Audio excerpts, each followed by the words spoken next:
El informe de Radovka del 12 de agosto. Kharkov bajo presión, el apagón estadístico de Kiev y la agonía de la 121ª Brigada.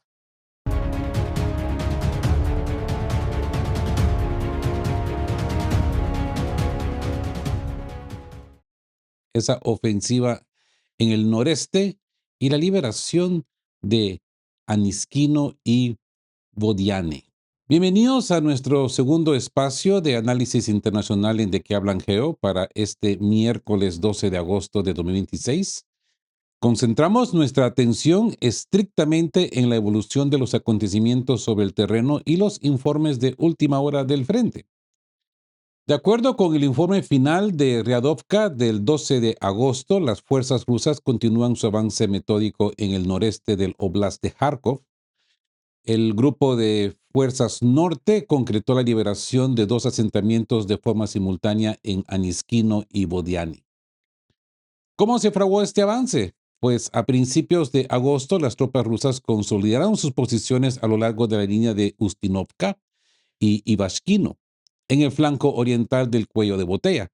Desde ahí, pequeños grupos de asalto de la decimoprimero regimiento de tanques del decimoprimero cuerpo del ejército de la Guardia del Norte expulsaron de Aniskino a los combatientes de la primera brigada de defensa territorial de la 129ª Brigada Mecanizada Independiente de las Fuerzas Armadas de Ucrania.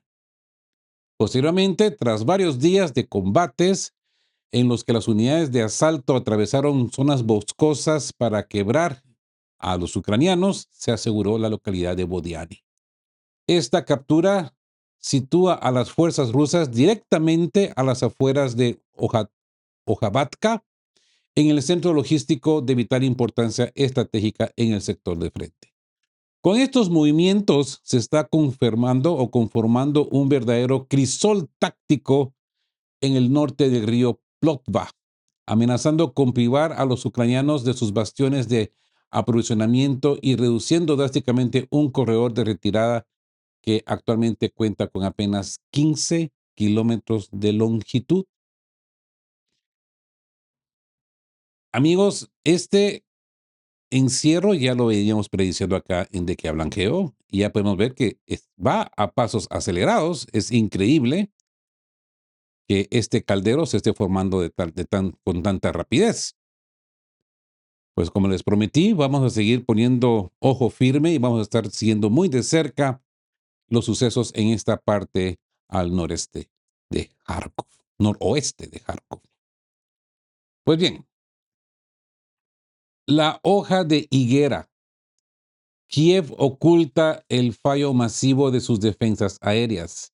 Y es que mientras el frente de Kharkov se estrecha en la retaguardia, pues en la retaguardia informativa de Kiev se ha implementado una medida desesperada. Las Fuerzas Armadas de Ucrania han dejado de publicar datos sobre la intercepción de misiles balísticos. Medios occidentales como Bloomberg se han hecho eco de este cambio radical en las estadísticas oficiales. Recientemente, mientras informaba mecánicamente sobre el derribo de 98 de 120 drones nocturnos, se omitió por completo el número de misiles disparados. Fuentes cercanas a la situación admiten que publicar cifras reales de intercepción se ha vuelto insostenible debido al colapso de defensas y la aguda escasez de misiles Patriot. Lo único que van a hacer es dejar de mentir. Sinceramente, digo, solo digo. Los datos revelan una realidad aplastante. Según la información citada por Bloomberg, a partir de registros del Ministerio de Defensa ucraniano, durante el mes de julio solo se interceptaron 29 de los 195 misiles. 29. Allá ustedes si creen esto. Misiles balísticos lanzados, lo que significa que más del 85% de vectores lograron penetrar la defensa. A ver, esta clasificación de las estadísticas busca ocultar a la opinión pública y a los aliados el tamaño del fallo defensivo.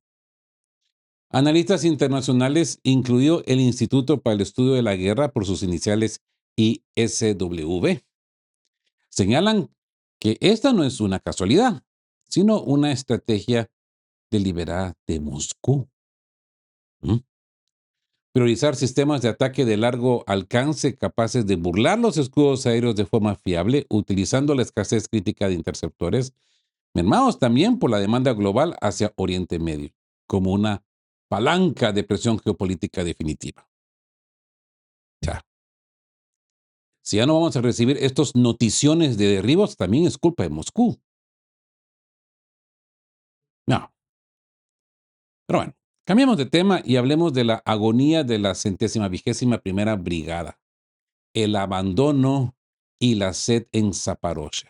Y es que mientras los altos mandos Бажаю здоров'я, ocultan пане datos en los головнокомандуючий despachos, Збройних сил la України, realidad de la генерал-майор tropa en зарплати primera Михайло línea Васильович. Я raya командир en взводу lo вогневої inhumano. підтримки роти вогневої Combatientes de la підтримки 3-го centésima батальйону vigésima primera військової Brigada частини Territorial de А-7049. Defensa Ми Independiente перебуваємо de у відрядженні в Ucrania, 2-му батальйоні безпілотних desplegados en el систем sector de військової частини Zaporozhye, А-7049 на Запорізькому напрямку. grabaron un desesperado Хочу до вас mensaje звернутися en з video проблемними dirigido питаннями directamente al перебування у comandante en jefe de відрядженні. las Ми Fuerzas прибули у Armadas відрядження для Ucranianas, заміни 7 Drapatoy. військовослужбовців, які 8 місяців перебували на позиціях En без su ротації. testimonio, Термін нашого aquí відрядження, як tienen нам ustedes el говорили, video, 1 місяць. los soldados Але у denunciaron квітні, que van лютий та desplegados вересень 5 час meses ми seguidos, mucho перебуваємо на más tiempo de lo позиціях. previsto, Як нам que говорили, що habían є sufrido una escasez запасні extrema позиції, de основні agua y позиції, і alimentos вони durante готові для periodos перебування. entre Але 3 y як 7 виявилось, це días, не y eso так. que no ha llegado el invierno, Нам говорили, що llegando en забезпечення та escasos límites логістика в них hasta los 12 налаштована, días і de все вони sin з усіх suministro. кидають з La дронів. situación Це llegó також a не tal так. punto de Ми зараз desesperación перебуваємо в укритті, que яке militares знесли, se адже vieron позиції знищені. obligados a Забезпечення beber su продуктами propia харчування orina та para питною sobrevivir. водою немає від 3 до 7 діб. El desgarrador relato Коли я añade перебував на іншій que su позиції, infraestructura de а мій особовий comunicaciones склад перебував на Starlink іншій fue позиції, вони destruida, взагалі не отримували quedando 12 діб incomunicados por ні vía питної satelital. води, ні їжі. Una terminal que de hecho habían tenido que Виходячи з financiar de положення, su propio bolsillo щоб y que recibieron підтримати 2 свій semanas más організм, ми tarde. п'ємо свою мочу і очікуємо, Los коли нам combatientes скинуть хоч señalaron que щось. tanto el alto mando Starlink como нам sus розбили. familias fueron З ними маю engañados con зв'язок тільки reportes по рації. falsos que Наші мрійні aseguraban que el командувач personal нашого contaba con батальйону todo lo повідомляли, що necesario. ми всім забезпечені і все маємо. En estado Але це не так. На весь мій semiconsciente особовий por склад la кидають по 3 і deshidratación, 4 exigieron un кілограма corredor їжі y та 3 transporte бутилки para води, а evacuar іншим sus posiciones скидають de по 9 inmediato. кілограм. І якщо Y не como era de скидають їжу, esperarse, гарячу el воду, то mando de la скидають brigada все. Але emitió un коли я comunicado хочу oficial радіостанцію, intentando щоб desestimar нам la скинули, denuncia, то asegurando відповідь que se había я entregado отримую різні 27 відмазки. paquetes de І від suministro ГМІ, і para від МО, drones y про те, щоб prometieron una отримати rotación посилку. tan pronto como sea seguro, Мною прийняте рішення, culpando a що las для condiciones безвідмовного віддаю мій meteorológicas особовий склад y a la відводить з guerra позицій без очікування electrónica заміни. rusa. Адже ні сил, ні змоги перебувати на позиціях в нас Una немає. Ми не respuesta відмовляємося burocrática служити, але que іншого choca виходу в нас frontalmente немає. con la Просимо cruda коридор y trágica для realidad de los безпечного hombres виходу звідси abandonados a su suerte en el і frente. транспорт Esto для sí es евакуації. realmente lamentable, Всі ¿verdad, інші amigos? інстанції, куди ми не зверталися, то Ahora bien, esto nos lleva al colapso inminente y las voces desde el interior. La insostenibilidad del esfuerzo bélico ucraniano ya no es una lectura táctica sobre el terreno, sino una advertencia abierta de parte de analistas internacionales. En declaraciones recientes, el profesor de historia de la Universidad de Arizona, David Gibbs, advirtió que el ejército ucraniano podría desmoronarse por completo en los próximos meses debido a la resistencia masiva de la población ante la movilización forzosa y el desgaste insostenible. Gibbs enfatizó que una derrota de Kiev constituirá a un golpe demoledor y definitivo para la hegemonía de la OTAN y de Estados Unidos, sistemas de los cuales, según su criterio, jamás se recuperarán. Esta realidad de desgaste choca frontalmente con la retórica oficial. Paralelamente, el informe de Radovka destaca que Kiev ha dejado de publicar estadísticas sobre la intercepción de misiles balísticos debido a la dramática escasez de misiles Patriot. Datos citados por Bloomberg que revelan que en julio solo se interceptaron 29 de los 195 misiles balísticos lanzados contra Ucrania, lo que significa que más del 85% penetraron las defensas, evidenciando la incapacidad material de sostener el escudo aéreo ante la ofensiva de la precisión rusa. Y es que no solamente es en Kiev el gran problema. Nos encontramos con el apagón de Odessa, la ofensiva en Orejov y la postura inquebrantable de Moscú.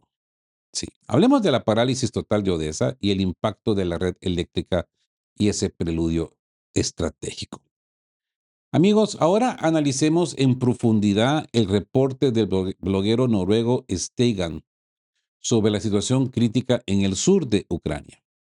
Las fuerzas rusas llevaron a cabo un bombardeo masivo y combinado que ha dejado a la red eléctrica de Odessa prácticamente sin luz de forma permanente, tratándose de un año imposible de reparar a corto plazo.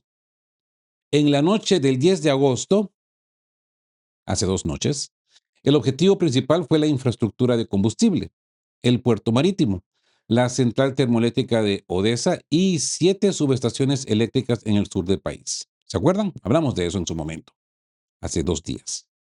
Entre las instalaciones afectadas se encuentran 5 subestaciones clave de 330 kilovoltios, específicamente en Artis, Mayaki, Usatove, Novodeskaya y Centrolit en Ilinovka, además de 2 subestaciones de 110 kilovoltios en Vilhorod, Dniprovsky y Karolino Bugas.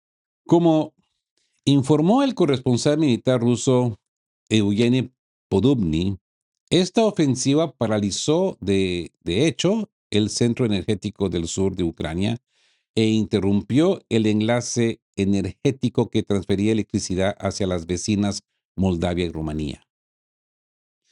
El problema de la reparación radica en una escasez mundial de repuestos reportada por el Financial Times, agravada en el caso de Ucrania debido a que sus subestaciones fueron construidas bajo estándares soviéticos, haciendo prácticamente imposible hallar componentes en Occidente. Estratégicamente, este apagón se suma al bloqueo naval de los puertos del Mar Negro, la destrucción de puentes y vías férreas entre Odessa y el resto de Ucrania, y el corte de carreteras hacia Rumania. Para los analistas, esta combinación de aislamiento por carretera, bloqueo marítimo y parálisis eléctrica responde a una lógica clara. Podría ser el preludio de un ataque terrestre o un desembarco anfibio. El simbolismo histórico resuena con fuerza al recordar que Catalina la Grande fundó Odessa y que Rusia se encuentra construyendo buques de guerra anfibios en Sebastopol. Escuchaba a analistas como Alexander Mercouris insinuar de un ataque anfibio. Yo lo pongo mucho en duda. En mi opinión, yo me apegaría más a los mapas de la Segunda Guerra Mundial y pienso que los rusos van a entrar a Odessa por el norte. Después de que capturen Zaporozhia y crucen el río de Dnipro, bajarán a Jersón, de Jersón tomarán Nikolaev y de Nikolaev pues están a paso de ratón a Odessa. Si revisamos los mapas de la Segunda Guerra Mundial, ese fue el movimiento. Los rusos no se atrevieron a entrar por mar. Es más, o sea, por la costa. Es más, considero también de que si hablamos así, sin pelos en la lengua, creo que los rusos no tienen experiencia en hacer esto. O sea, ¿por qué reinventar la rueda cuando ya saben lo que ha funcionado en el pasado?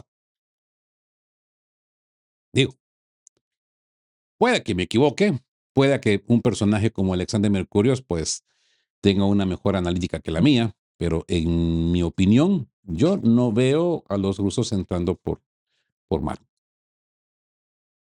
Quizás me equivoque. Ya el tiempo lo dirá, ¿verdad? Y bueno, pasemos a Gelendzhik y la estrategia de intentos de asesinato.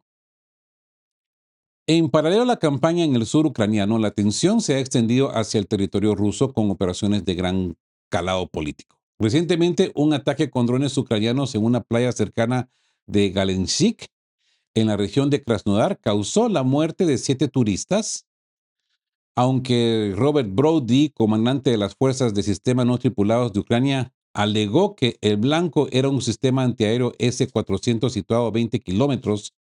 Medios occidentales, es que ponen atención, esto se pone interesante. Medios occidentales han vinculado el suceso con viejos rumores sobre una residencia privada atribuida a Putin. La naturaleza de estas operaciones con drones contra Valdai, ¿se acuerdan? A principios de este año, Valdai, Karenchik y el propio Kremlin en el 2023 apuntan a un intento deliberado y desesperado de intentar asesinar personalmente al presidente ruso.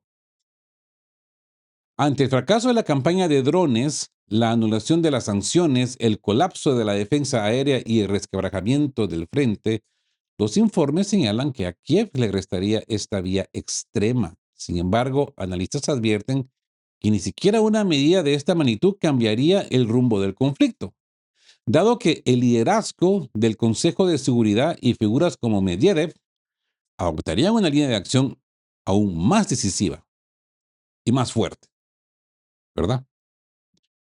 Y lo extraño del caso es de que Vladimir Putin ni siquiera se asoma a este lugar. A Valdai sí.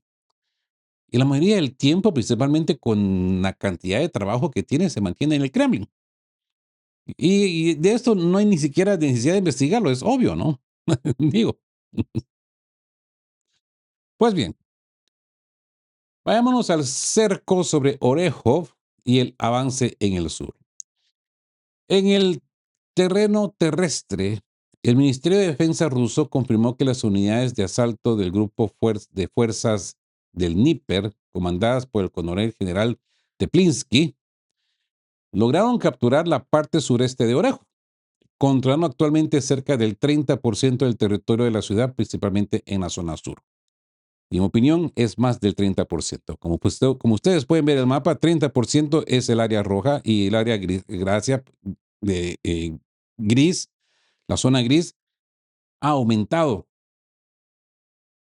Fuentes independientes y múltiples canales militares señalan que la aldea de Malaya Tokmachka, en la entrada sureste de Orejov, se encuentra prácticamente liberada de las fuerzas ucranianas, está en completamente posesión de las fuerzas rusas, con solo una calle en disputa en su extremo noreste, con la línea de suministro del centro y norte de la ciudad bloqueadas o bajo intensa presión. Orejov se encuentra profundamente cercada bajo el patrón clásico de infiltración, estrangulamiento logístico y colapso defensivo. La postura inquebrantable de Moscú. Esa entrevista de Galuzin. En el plano diplomático, el viceministro de Asuntos Exteriores ruso, Mikhail Galuzin, expuso una extensa entrevista con la agencia TASS de las condiciones mínimas e innegociables de Moscú para cualquier solución a largo plazo.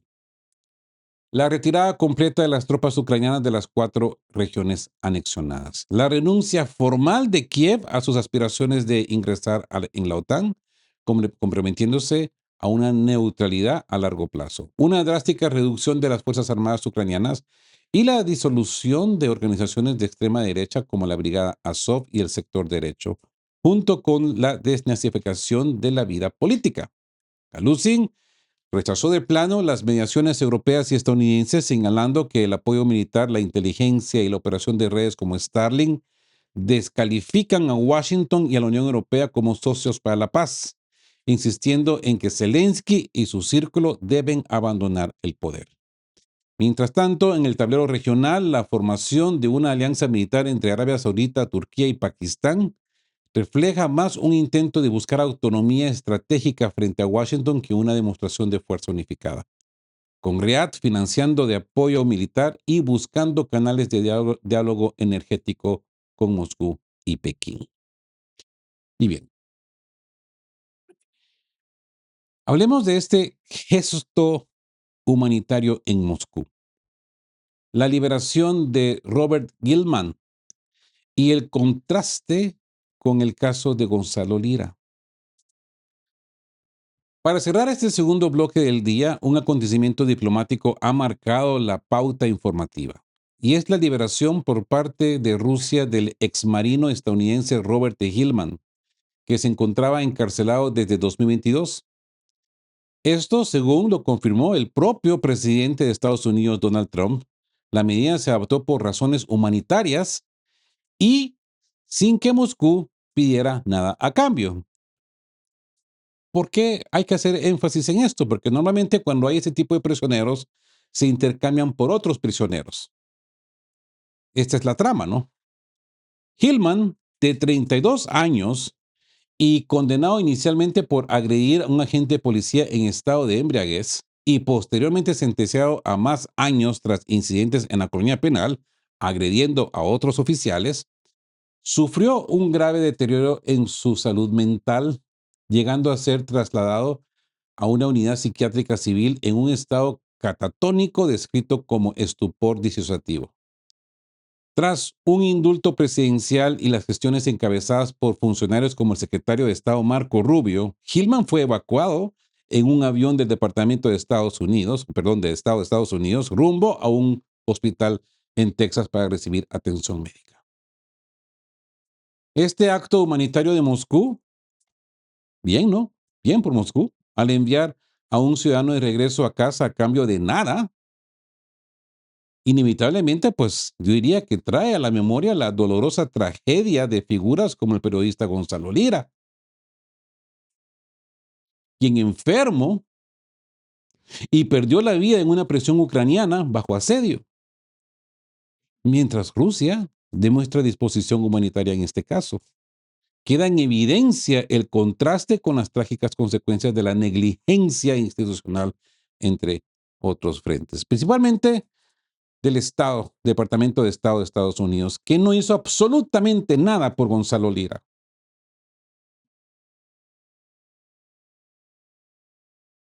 Lo único que Gonzalo Lira hizo fue hacer blogs, decir lo que pensaba, hablar de Victoria Nuland, hablar de Zelensky, que se sopla sus líneas blancas, exponer a la Junta de Kiev. No agredió a nadie. Gonzalo no bofeteó a nadie. Este Marín sí, atacó oficiales. Ahora se hace loco. No, quizás sí esté dañado el hombre, ¿ya? Pero lo que vamos,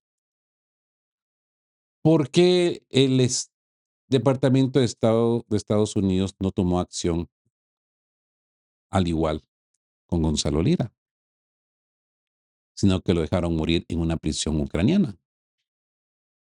¿Por qué el gobierno de Ucrania, al darse cuenta de la enfermedad terminal que tenía Gonzalo Lira en sus pulmones y el tratamiento de tortura que tuvo, no gestaron una situación humanitaria como la ha hecho Moscú? Pregunto nomás. Y bien, amigos, antes de terminar, creo que tenemos que hablar de este préstamo fantasma de la Unión Europea y esa incertidumbre financiera en Bruselas. Sí, y es que tenemos que hablar de estos 90.000 millones de Europa. Un pozo sin fondos, sin responsables financieros. Sí. Ok, continuemos desglosando la información de este miércoles 12 de agosto, que en medio de los frentes militares, la crisis financiera y la deuda en la Unión Europea suma un nuevo y alarmante capítulo que afecta directamente, yo diría, a los contribuyentes del bloque. Según declaraciones del eurodiputado alemán Fabio De Masi, copresidente del partido Alianza Sahra-Weckenich, creo que lo pronuncié bien, espero, realizadas por el periódico Berliner Zeitung, la Unión Europea está inyectando la astronómica cifra de 90.000 millones de euros, equivalentes a unos 105.000 millones de dólares, en Ucrania sin tener la menor idea de cómo se distribuirá la carga financiera de este préstamo sin intereses entre los Estados miembros. A pesar de que los Estados miembros dieron luz verde al plan de préstamos a principios de abril de este año, con exenciones específicas obtenidas por Hungría, la República Checa y Eslovaquia, la Comisión Europea ha admitido en respuesta a una consulta parlamentaria que no puede proporcionar un desglose de la carga financiera por Estado miembro. De Masi criticó duramente que la Comisión aparentemente ni siquiera sabe hasta qué punto los países tendrán que garantizar este endeudamiento conjunto respaldado en los mercados de capitales, advirtiendo que estos fondos terminarán enriqueciendo a los oligarcas corruptos de Ucrania. Uno se pregunta cómo el gobierno y el parlamento alemanes pudieron pasar por alto este pozo sin fondo de deuda sin una evaluación exhaustiva de las consecuencias, dice el diputado. Cuestionó el eurodiputado. Para poner en perspectiva la magnitud del esfuerzo financiero, desde la escalada del conflicto en el 2022, la Unión Europea ha aportado más de 216 mil millones de euros a Kiev.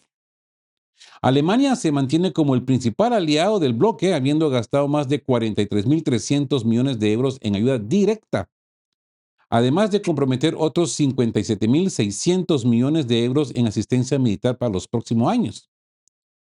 El programa, cuyos primeros tramos de desembolso comenzaron a finales de junio con 3.200 millones y 3.900 millones de euros orientados a la adquisición de drones y presupuesto, prevé entregar un total de 30.000 millones para ayuda civil y 60.000 millones para necesidades militares a lo largo de 2026 y 2027. Cuestión que ya han dicho que no es suficiente.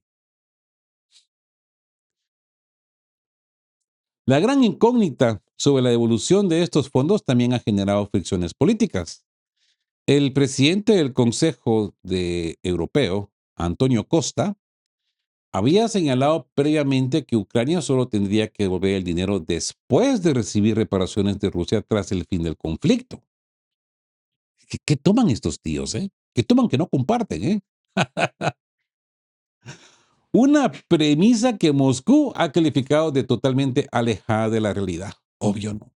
Por su parte, el portavoz del Kremlin, Dmitry Peskov, acusó directamente a la Unión Europea de hurgar en los bolsillos de sus propios contribuyentes para prolongar artificialmente el conflicto. En la misma línea, un artículo del ministro de Asuntos Exteriores ruso, Sergei Lavrov, argumentó que los líderes europeos perciben a Kiev meramente como un ariete contra Moscú, ignorando el bienestar de los ciudadanos ucranianos de a pie. ¿Se acuerdan esa entrevista que dio a un diario suizo? Pero al final, pues, lo cancelaron y bueno, gran rollo, ¿no? Así pues, amigos, que nos encontramos con la infraestructura eléctrica de Odessa paralizada de forma permanente. El avance constante sobre Orejov, los intentos desesperados de golpear la retaguardia rusa y unas exigencias de paz inquebrantables por parte de Moscú. El panorama de este 12 de agosto refleja un conflicto donde la correlación de fuerzas se inclina de manera definitiva. Con la red eléctrica de Odessa inutilizada, las pinzas rusas avanzando en Kharkov y los contrastes humanitarios en el ámbito internacional, el escenario se marca el punto de no retorno de un conflicto que redibuja las fronteras y el equilibrio de poder global. Y con ese endeudamiento multimillonario cuyos avales y garantías siguen sin estar claros en los despachos de Bruselas, ese paquete de 90.000 millones de euros expone la enorme desconexión entre la burocracia comunitaria y la realidad económica que padecen los contribuyentes europeos. No me queda más de decirles gracias por acompañarnos en este riguroso análisis de qué hablan Geo.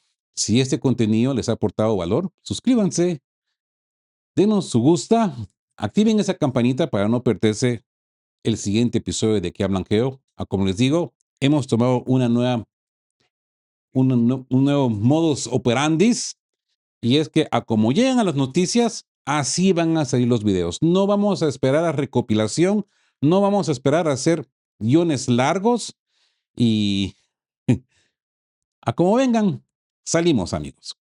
Cuídense mucho, sigan pensando por ustedes mismos y nos vemos en la próxima entrega. Estén juntos, fuertes, siempre buscando por la verdad y sean justos. Quedamos QAP. Chao, chao. Queremos recordarles que este espacio tiene un fin estrictamente educativo e informativo, basado en fuentes verificadas para fomentar una comprensión profunda de los hechos globales. Nos oponemos a la desinformación. Nuestra meta es el intercambio de conocimiento y análisis crítico, siempre bajo el respeto a todas las partes involucradas.